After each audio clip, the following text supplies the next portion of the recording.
Hello, welcome to Piyush one plus channel. Piyush one plus channel में आपका स्वागत है। दोस्तों, आज हम बहुत दिनों के बाद एक एस्ट्रोलॉजी की वीडियो आपको दिखा रहे हैं और बहुत इंटरेस्टिंग सब्जेक्ट है राहु और Ketu. It's real interesting subject topic. ज़्यादातर लोगों को पता नहीं है राहु और केतु क्या है। हम आपको बताएंगे क्या है राहु और केतु।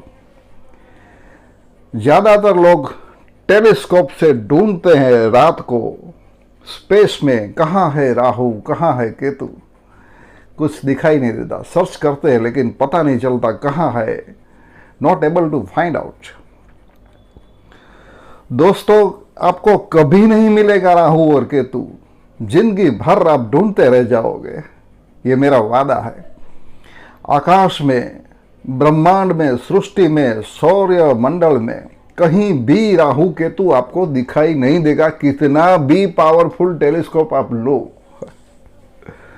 या इट्स फैक्ट, एक सत्य हकीकत है। क्यों?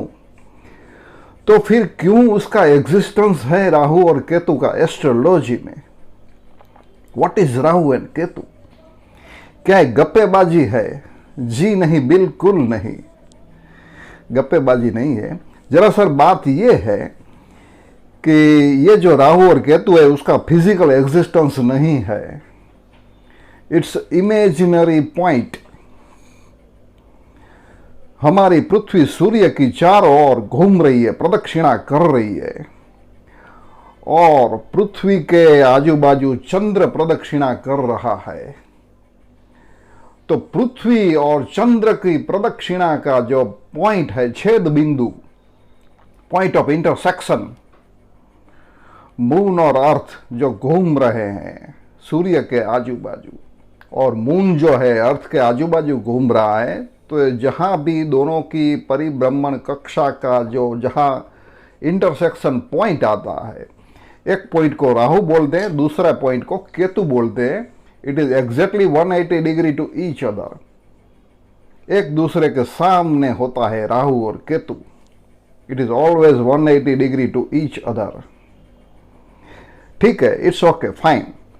लेकिन ये राहु और केतु का कैसे उद्भव हुआ, उसकी एक पौराणिक कथा है हमारे हिंदू शास्त्र में।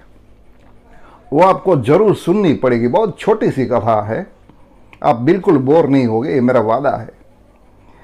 जब राहु केतु का टॉपिक हमने शुरू किया है तो ये भी जानना जरूरी है कि उसका एग्जिस्टेंस कैसे आया। शास्त्र में जो लिखा है, हमारे भारत देश में उज्जैन नाम का एक शहर है।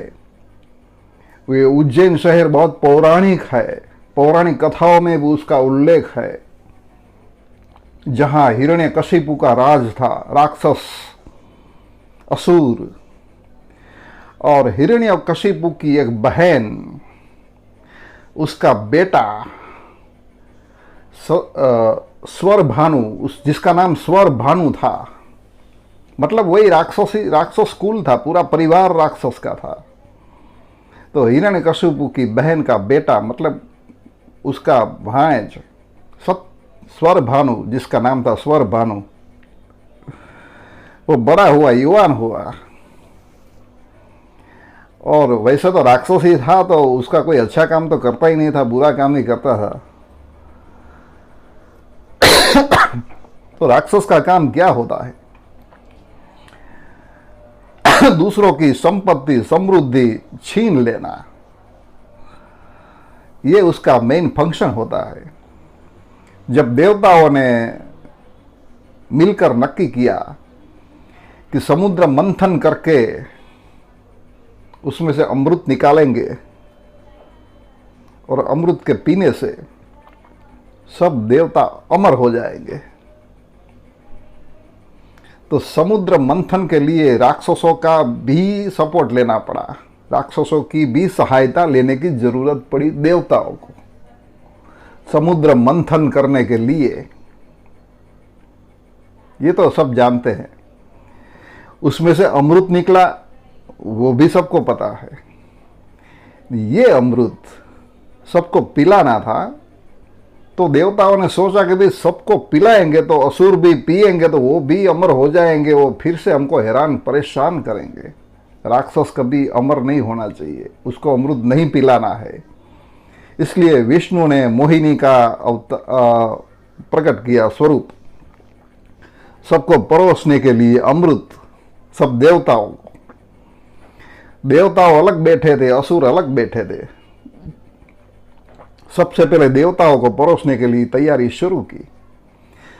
वहां स्वर भानु भी था, प्रत्यक्ष हाजिर था। स्वर भानु देख लिया, वो बहुत इंटेलिजेंट था, उसने पता चल गया कि ये अगर वहां ही खत्म हो जाएगा अमृत, हमारी तो बारी आएगी ही नहीं। तो स्वर भानु ने क्या किया, देवता का स्वरूप बना लिया और देवताओं की टोली में बैठ गया छुप के। किसी को पता नहीं चला कि ये असुर है। तो मोहिनी ने सबको अमृत पिलाया, स्वर भानु ने भी पिया, लेकिन इंद्र देवता को पता चल गया कि ये असुर है, देवता नहीं है। उसने अमृत तो पी लिया, अब क्या करे। फिर इंद्र ने सुदर्शन चक्र घुमाकर फेंका और सिर काट दिया स्वर भानु का, अलग हो गया, धड़ से सिर अलग हो गया स्वर भानु का। लेकिन जब उसका सिर कटा, उसके पहले स्वर भानु को पता चल गया कि इंद्र ने मुझे देख लिया है, तो वो दौड़ के भागने लगा। तब उसका सिर काट लिया था। लेकिन जब अमृत पिया था तो उसके गले तक अमृत पहुंचा हुआ था, तो इतना भाग अमर हो गया पूरा चेहरा स्वर भानु का, और आकाश में घूमता फिरता चलता रहा। और दूसरा हिस्सा जो है धड़ का, नीचे का शरीर का हिस्सा, वो भी अलग होके तैरने लगा आकाश में। तो भगवान ने श्राप तो दे दिया था कि तेरा काम ही खराब ही रहेगा, अशुभ ग्रह माना जाएगा। क्योंकि जब जो भी चीज घूमती फिरती है आकाश में, वो ग्रह के नाम से जानी जाती है। इसलिए राहु और केतु का ग्रह माना गया।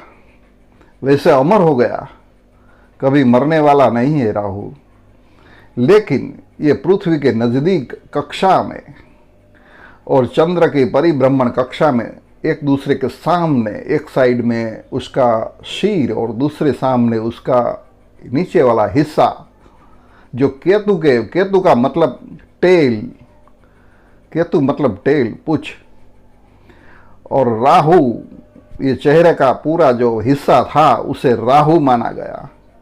राहु और केतु एक दूसरे के सामने है, वो छाया ग्रह माना जाता है। तो ये छाया ग्रह का फंक्शन क्या है एस्ट्रोलॉजी में, वो भी हम बता देते हैं, छोटी सी बात। कुंडली में राहु और केतु एक दूसरे के 7वें स्थान में रहता है। कभी उसकी युति नहीं होती है, कभी नज़दीक नहीं होता है, ज़्यादा दूर भी नहीं होता है, लेकिन 180 डिग्री जो राहु जहाँ है, समझो पहले स्थान में है तो 7वें स्थान में केतु है, दूसरे स्थान में राहु है तो केतु 8वें स्थान में होता है। वैसे तो this is the position of Rahu and Ketu in your horoscope. ठीक है, तो राहु कहाँ शुभ माना जाता है? वैसे तो अशुभ ग्रह तो है, हमने बोला, लेकिन फिर भी जन्म पत्रिका में तीसरा, छठा और 11वां स्थान शुभ माना जाता है। जिसकी कुंडली में तीसरा, छठा और 11वां स्थान में राहु है तो बहुत प्रगति करता है, समृद्धि देता है। वैसे छल कपट का भी कारक है। राहु जो भी सिद्धि हासिल करता है उसमें सिंसियरिटी कम होती है। कुछ ना कुछ छल कपट करके आदमी आगे आगे बढ़ता है, तरक्की करता है अपनी लाइफ में। जहां तीसरा, छठा और 11वां स्थान में है तो, और उसकी दृष्टि कहाँ पड़ती है? जैसे सब ग्रहों की दृष्टि 7वीं दृष्टि होती है। मंगल की दृष्टि जो होती है 4, 7 और 8वीं होती है। गुरु की दृष्टि होती है 5, 7 और 9वीं दृष्टि होती है। शनि की दृष्टि होती है तीसरी, 7वीं और 10वीं दृष्टि होती है। तो राहु की भी दृष्टि पड़ती है भाई। जैसे गुरु बहुत शुभ ग्रह है तो राहु उसके उल्टा अशुभ है, तो राहु की उल्टी दृष्टि पड़ेगी। 5, 7 और 9 जुपिटर के जैसी ही, लेकिन उल्टी उल्टी गिनती करनी है। उल्टी गिनती से 5, 7 और 9वीं दृष्टि से राहु की दृष्टि होती है कुंडली में। तो अलग अलग जन्म लग्नों के लिए राहु का क्या फल होता है वो हम नेक्स्ट एपिसोड में बताएंगे। जरूर देखते रहना Piyush one plus channel. Always watch for knowledge, entertainment and astrology. Thank you.